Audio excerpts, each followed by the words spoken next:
Assalamualaikum warahmatullahi wabarakatuh. Jumpa lagi bersama saya Adi di channel Ngulik Sejarah. Dan pada video kali ini saya akan kembali lagi membacakan sebuah kisah misteri yang kali ini masih tetap berjudul tentang sebuah kisah demi kejayaan rela tumbalkan keponakan sendiri. Yang kali ini memasuki part yang kedua. Jadi untuk kalian yang belum menonton part yang pertama, saya sarankan untuk menontonnya terlebih dahulu agar kalian paham dan mengerti keseluruhan alur ceritanya dari awal sampai akhir. Yuk, daripada kita lama-lama, daripada kita penasaran bagaimana kelanjutan ceritanya dan apa misteri yang belum terungkap di dalam cerita ini, mari kita langsung saja menuju ke kelanjutan ceritanya. Perhatikan baik-baik karena ceritanya akan segera saya mulai.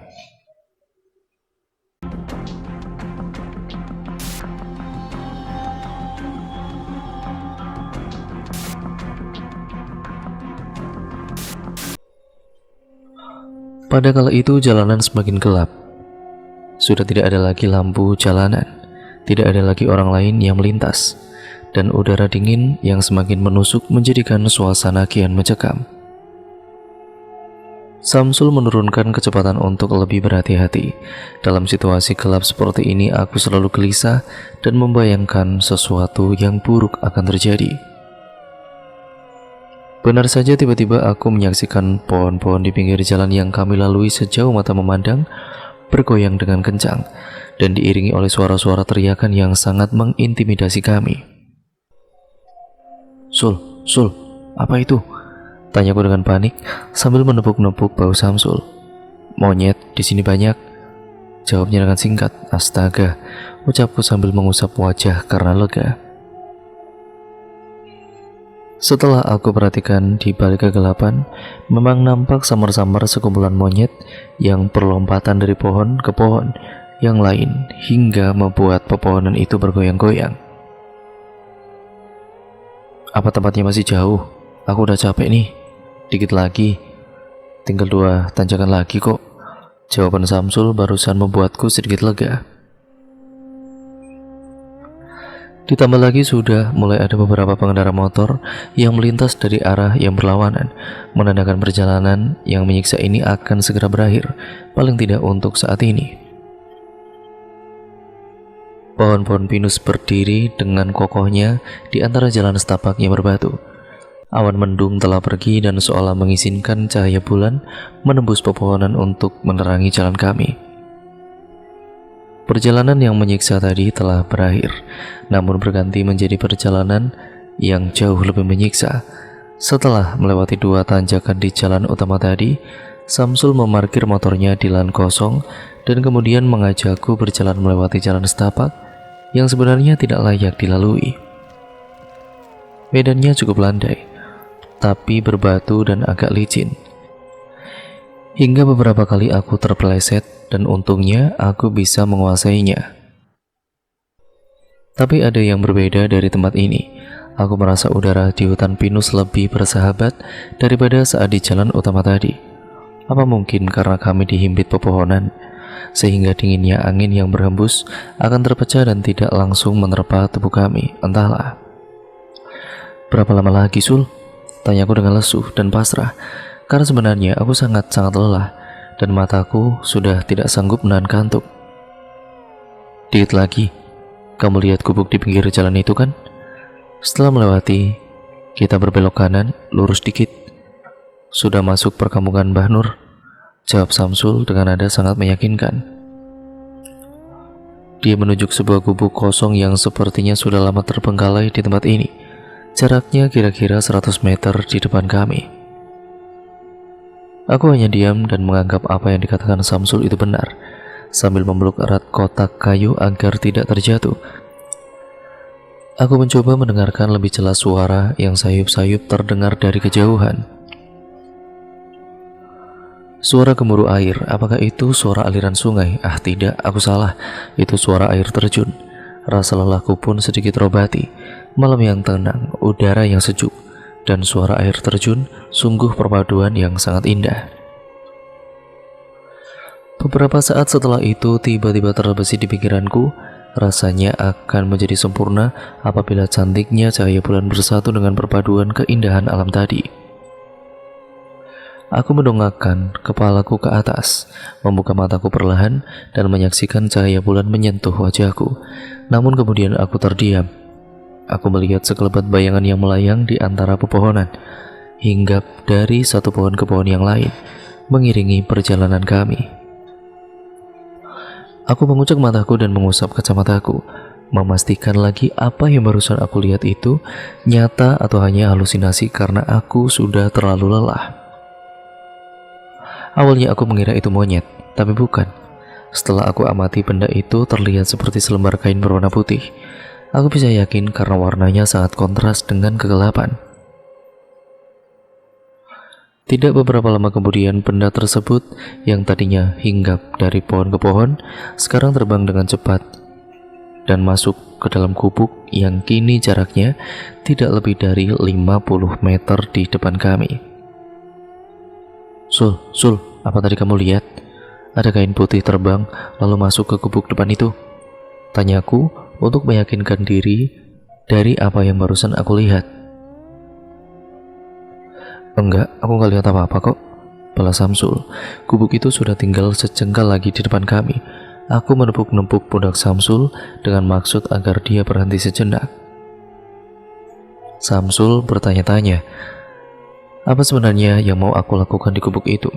Tapi aku hanya diam, mengangkat jari telunjuk setinggi telinga untuk mengisyaratkan agar dia diam sejenak. Aku mengambil ponsel dan menyalakan senternya. Perlahan-lahan aku mengintip ke dalam pintu gubuk yang sudah terbuka lebar. Senter menyorot dari sudut ruangan ke sudut yang lain. Dan di sudut paling jauh terlihat jelas sosok perempuan berambut panjang, berbaju putih, duduk meringkuk di lantai gubuk yang masih berupa tanah. Sosok itu membelakangiku sambil mengayun-ngayunkan badannya ke depan dan ke belakang secara perlahan. Sesaat sebelum aku benar-benar yakin dengan apa yang aku lihat, tiba-tiba sosok itu langsung terbang ke arahku, melilitku dari kaki hingga kepala, sampai pada akhirnya yang terlihat di mataku hanyalah kegelapan. Sekujur tubuhku terasa lemas dan diikuti oleh rasa nyeri yang berada di leher, yaitu tepatnya di leher belakang yang masih menempel. Udara dingin yang tadi aku rasakan sekarang berubah menjadi kehangatan yang membuat nyaman. Mataku masih terpejam, masih terasa berat untuk membukanya. Aku mencoba menggerakkan jemari tanganku dan kemudian meregangkan otot-otot punggung yang terasa lelah setelah melalui perjalanan panjang. Aku membuka mata dan bangun dari tidur. Di mana aku? Tanyaku dalam hati. Aku memasang kacamata yang terletak tepat di samping bantal dan dengan seksama aku perhatikan sekitar. Aku berada di sebuah ruangan yang cukup kecil. Perkiraanku ini adalah sebuah kamar. Aku berada di atas ranjang kayu kecil yang hanya cukup untuk satu orang, di mana di seberang ranjang ada sepasang jendela yang terbuat dari kayu. Terlihat hari sudah siang. Aku langsung meraba saku celanaku, mencari barang bawaanku, semuanya raib, termasuk kotak kayu pemberian Mbah Nur. Cekrek. Tiba-tiba pintu terbuka dan terlihat orang asing masuk ke ruangan. Seorang pria muda yang membawa segelas air. Wah, sudah bangun toh, kata pemuda itu. Sontak aku langsung bangkit dari ranjang, menarik kerak kaos pemuda tersebut dan mendorongnya ke tembok. Dasar maling, di mana barang-barangku? Kembalikan! Aku berteriak tepat di depan wajahnya. Pemuda itu terlihat sangat ketakutan hingga gemetar dan menjatuhkan gelas yang ia bawa hingga pecah. Tenang pak, pemuda itu mengangkat kedua tangannya, seolah ingin menjelaskan sesuatu. Pak, ini pasiennya sudah bangun. Lalu pemuda itu berteriak memanggil seseorang di luar kamar. Tidak lama kemudian, seorang pria tua muncul dari balik pintu. Secara spontan aku langsung mengambil pecahan gelas yang ada di lantai, mencekik leher si pemuda dari belakang, dan kemudian mengacungkan pecahan gelas ke wajah si pemuda, mengisyaratkan agar pria tua itu agar tidak mendekat ke arahku. Siapa kamu? Mau apa kamu kesini? Tanyaku dengan amarah dan rasa takut yang bercampur aduk. Nak Bima, tenang. Pria parubaya itu memanggil namaku dengan suara paraunya dari mana dia tahu namaku. "Woi Bim, ngapain kamu? Jangan aneh-aneh." Kemudian muncul seseorang yang aku sangat kenal. Itu adalah Samsul. Dia muncul dari balik pintu. Aku pun menurunkan acungan pecahan gelas dari wajah si pemuda dan kemudian melepaskan lenganku yang melingkar di leher pemuda itu. "Sudah, kamu mau urusanmu cepat selesai atau tidak?" ucap Samsul. Aku terdiam. Anak muda itu membersihkan pecahan gelas yang jatuh ke lantai dan membereskan semua kekacauan yang telah kubuat, kemudian meninggalkan kamar bersama dengan si pria tua. "Kita di mana? Kenapa aku bisa sampai ke sini?" Aku mengutarakan perkataan yang sedari tadi muncul di kepalaku. "Kita di rumah mantri dusun," jawab Samsul. "Semalam waktu kamu mengintip-ngintip gubuk tua di hutan pinus, tiba-tiba kamu jatuh pingsan. Ngerepotin orang aja kamu itu," lanjutnya dengan sedikit kesal. "Terus barang-barangku mana?" tanya gue bingung. "Ada tuh," jawab Samsul dengan singkat sambil menunjuk ujung kamar. Aku langsung terdiam, bagaimana bisa tadi aku tidak melihat barang-barangku di sana. Aku sungguh merasa bersalah pada pemuda tadi.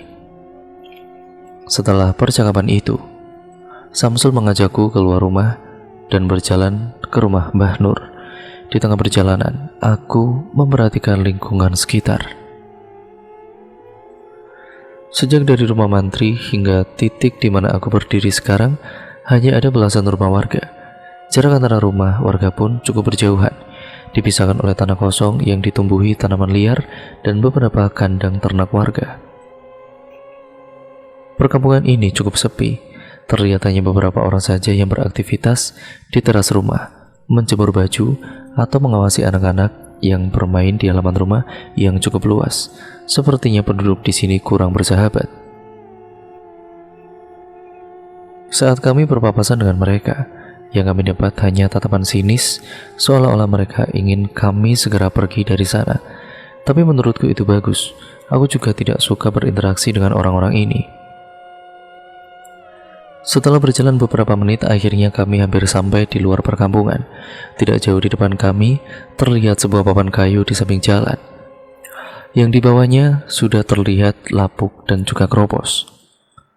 Di situ terdapat tulisan Dusun Sadang Pungkas berwarna putih yang di beberapa hurufnya tidak terlihat jelas karena tertutup lumut. Kemudian kami pun meneruskan perjalanan keluar dusun. Kami berjalan melewati pertigaan jalan, satu ke arah kanan yang dari kejauhan terlihat gugusan pohon pinus yang menjulang tinggi. Sepertinya semalam kita melewati tempat itu. Satu lagi, jalan lurus ke depan yang dimana sepertinya itu adalah tujuan kami. Dari kejauhan terdengar lagi suara yang aku dengar semalam, suara air terjun. Setelah 10 menit berjalan, kaki kami sampai di sebuah rumah kecil. Temboknya terbuat dari susunan papan kayu dan atapnya terbuat dari genteng tanah liat. Di luarnya nampak berdiri pagar tanpa gerbang yang terbuat dari potongan bambu yang berjajar rapi. Kami pun langsung memasuki pekarangan rumah dan Samsul mengetuk pintu dengan sopan. Setelah 3 kali ketukan, pintu terbuka dan terlihat seorang pria tua kurus dengan rambut putih panjang sebahu. Itu adalah Mbah Nur. Tanpa kata, beliau mengisyaratkan kami untuk langsung menuju ruang tengah. Beliau pun menutup pintu dan masuk ke kamarnya. Saat pertama melangkahkan kaki ke dalam rumah, aku mencium aroma apek yang sangat menyengat akibat dari rumah yang tidak terawat. Tanpa basa-basi, Samsul langsung duduk di kursi kayu yang berada di ruang tengah dan aku duduk di sebelahnya. Kami menunggu beberapa menit di sana. Aku perhatikan sekilas rumah ini sangat tidak layak huni. Di beberapa sudut atas ruangan terlihat sarang laba-laba yang cukup tebal dan tembok yang berdebu.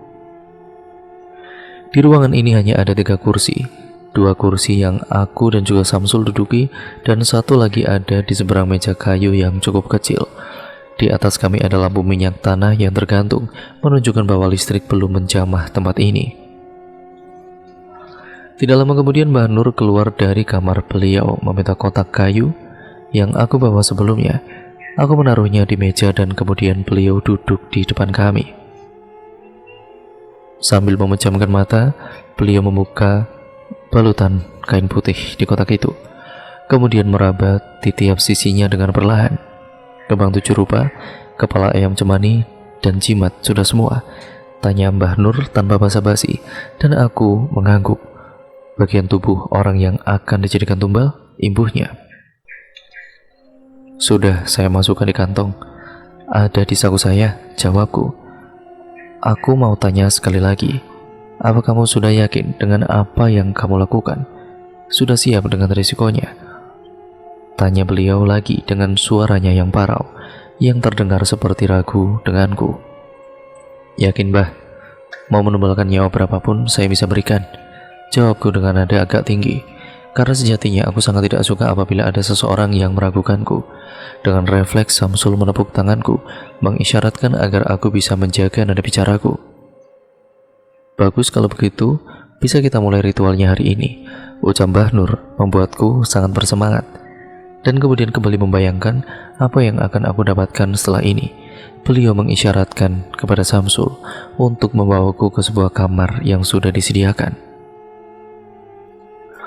Beliau menyuruhku untuk berdiam diri di kamar itu dan tidak boleh keluar hingga malam hari pada saat ritual akan dimulai.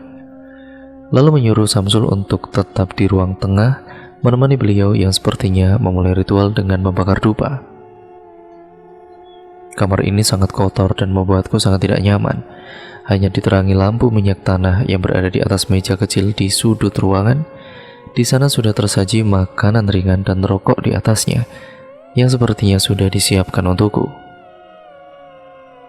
Ada juga ranjang bambu dengan bantal yang sangat berdebu. Tidak ketinggalan dengan bau apak yang masih melekat di hidung, dan ditambah lagi dengan bau dupa yang masuk dari ruang tengah, membuatku sangat mual. Aku harus melawan rasa takut dan juga tidak nyaman ini. Aku naik ranjang dan mencoba berdiam diri sambil memakan makanan ringan yang ada di meja untuk mengganjal perutku yang sejak semalam itu ya belum terisi apa-apa.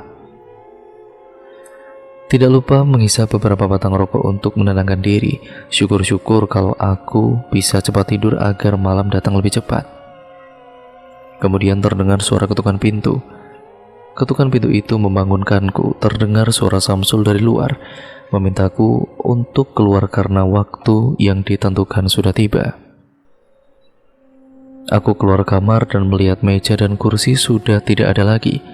Hanya ada alat-alat perdukunan sudah tertata rapi di lantai ruang tengah, dengan sang dukun yang duduk di sebelahnya.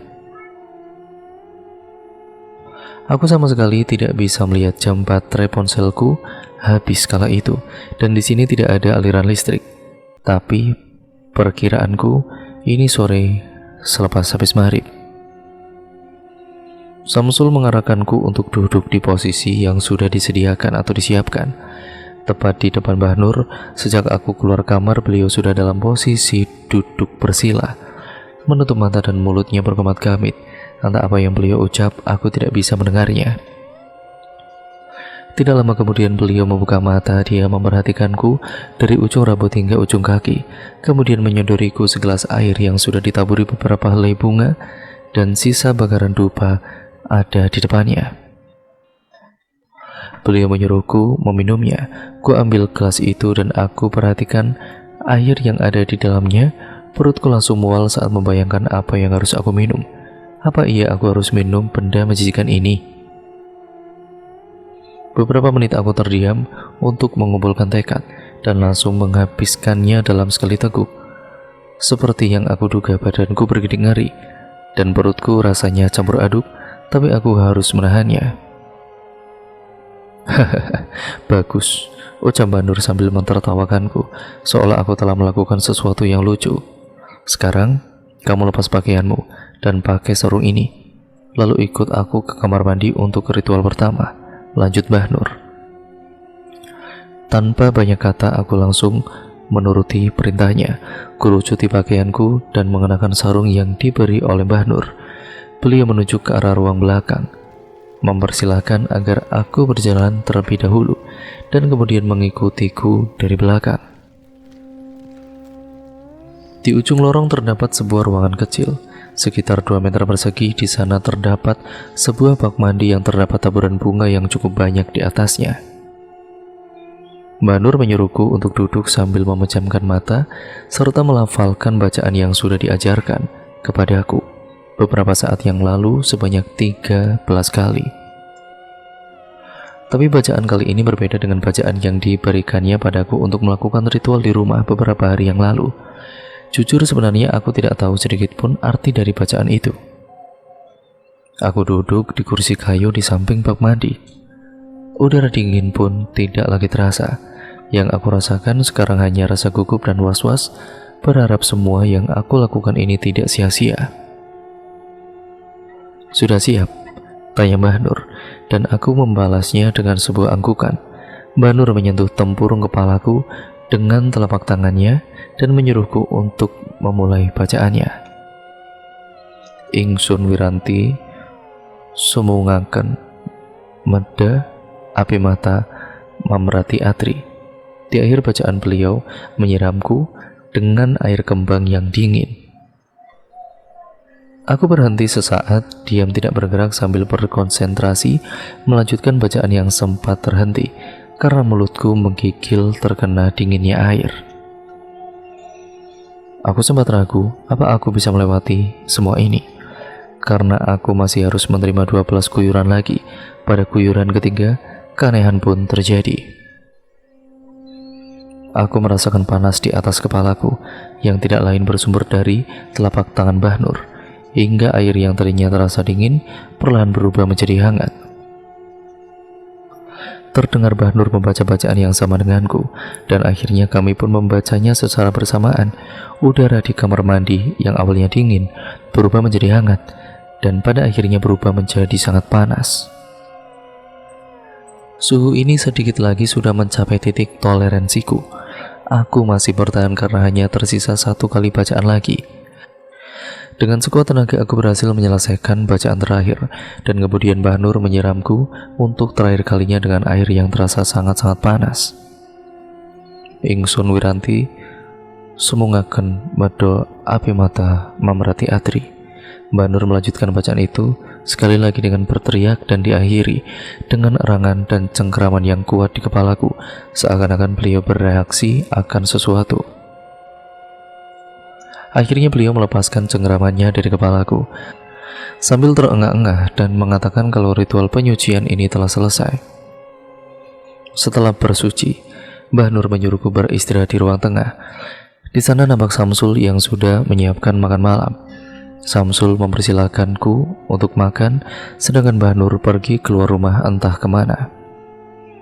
Aku mengambil 2 centong nasi dan lauk secukupnya, tidak lupa dengan sambal yang selalu menggugah selera. Setelah suapan pertama, aku menghentikan makanku sejenak. Rasa makanan ini benar-benar tidak enak. Tapi, karena seharian perutku belum terisi nasi sama sekali, akhirnya makanan di piringku pun ludes tanpa sisa. "Gimana tadi? Lancar?" tanya Samsul membuka obrolan. Aku bingung mau menjelaskan seperti apa.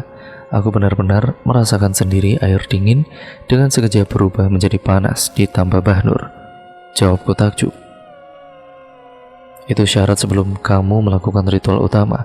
Semua kotoran yang ada di dalam badanmu harus dibuang dulu," balas Samsul sambil mengunyah makanan, seolah rasa makanan itu baik-baik saja di lidahnya. "Ritualnya kita lakukan nanti tengah malam. Setelah ini kamu bersiap diri dulu," lanjutnya sambil menyantap habis makanan yang ada di piringnya. Setelah makan malam selesai, aku kembali ke kamar sesuai instruksi. Suasana di luar rumah cukup tenang. Tidak heran, rumah Mbah Nur adalah satu-satunya rumah di luar dusun. Di samping rumah hanya ada tanah kosong dan pepohonan rimbun. Dari dalam kamar aku bisa mendengar suara burung hantu yang hinggap di atas pohon tepat di balik tembok kamar, dan diikuti oleh suara serangga-serangga gunung yang terdengar nyaring dari kejauhan, yang mengingatkanku pada saat berkemah di waktu kecil dulu bersama ayah. Aku langsung mengambil dompet dari dalam tasku. Di dompetku terasa terdapat selembar foto yang selalu tersimpan. Foto itu di mana foto ayah menggendongku saat masih kecil dulu. Aku sangat merindukannya. Ayah adalah seorang yang sangat penyayang, ramah dan bertanggung jawab tapi tegas. Dari kecil hingga remaja beliau selalu memberi apa yang keluarga kami inginkan. Kami sangat bahagia waktu itu. Tapi sayangnya ayah pergi meninggalkan kami terlalu cepat dan malapetaka masih belum berakhir sampai di situ. Semua hasil jerih payahku, usaha yang kurintis dari bawah, semuanya hancur saat bocah pembawa sial itu datang dan menyebabkan keluarga kami jatuh miskin. Maka dari itu, dia harus mempertanggungjawabkan semuanya dengan menjadi tumbalku, karena memang tidak seharusnya dia lahir ke muka dunia ini. Waktu terasa berjalan sangat lama. Aku sudah bosan terisolasi di tempat ini. Tapi aku tidak bisa berbuat apa-apa. Hanya bisa rebahan dan menghitung-hitung sudah berapa lama aku di sini. Suara ketukan pintu memecah keheningan. Tanda penantianku sudah berakhir. Aku keluar kamar dengan penuh rasa percaya diri. Aku sudah sangat siap untuk menyelesaikan apa yang aku mulai. "Udah siap?" tanya Samsul. "Sangat," jawabku dengan bersemangat. "Ayo Mbah Nur, sudah menunggu," ajak Samsul agar aku segera bergegas mengikutinya. Kami keluar rumah dan berjalan menjauh dari dusun. Aku perhatikan di sekeliling, sama sekali tidak terlihat ada rumah penduduk, hanya jalan setapak yang dipagari oleh pepohonan.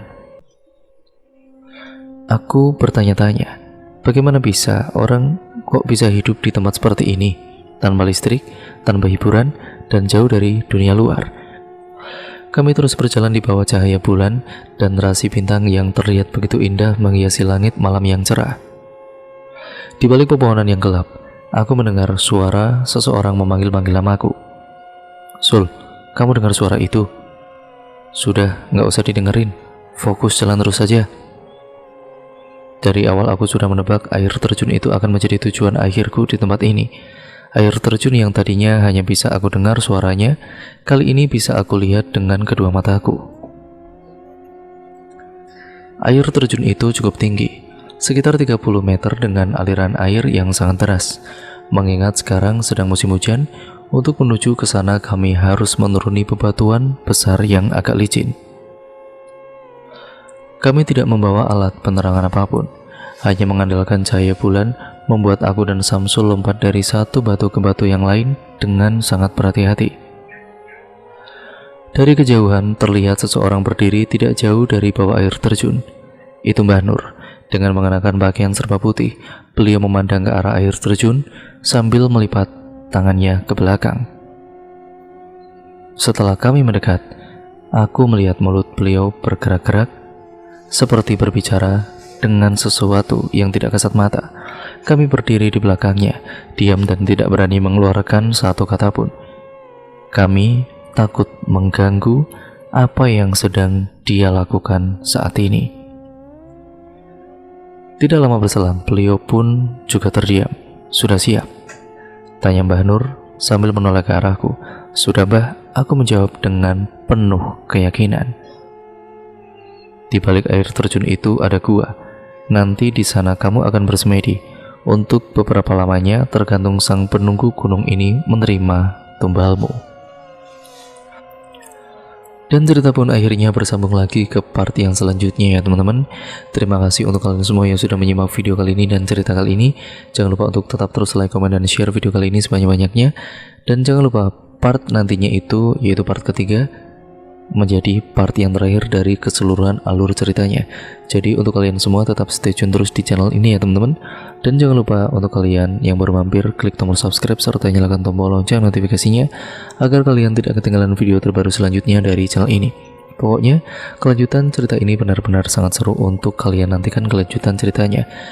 Dan terima kasih untuk kalian yang sudah mensupport channel ini dari awal sampai sekarang dengan cara kalian subscribe, like, komen, dan share sebanyak-banyaknya. Itu sudah membantu channel ini menjadi channel yang jauh lebih baik lagi dan akan menjadi lebih baik lagi ke depannya. Sekian dan terima kasih ya teman-teman atas perhatian kalian dan juga dukungan kalian. Dan video ini saya akhiri. Sampai berjumpa di video terbaru selanjutnya. Intinya pokoknya nantikan terus hanya di channel ini. Oh ya, dan untuk kalian yang mempunyai pengalaman-pengalaman horor atau cerita mistis lainnya, kalian bisa mengirimkan cerita kalian ke alamat email kami yang sudah tertera di dalam kolom deskripsi video kali ini. Yang nantinya cerita kalian akan ditulis oleh Manavila dan nantinya juga akan saya bacakan di sini seperti cerita-cerita ini dan cerita-cerita sebelumnya. Sekian kurang lebihnya, mohon maaf ya teman-teman. Sampai berjumpa di part akhir dari cerita ini. Wassalamualaikum warahmatullahi wabarakatuh.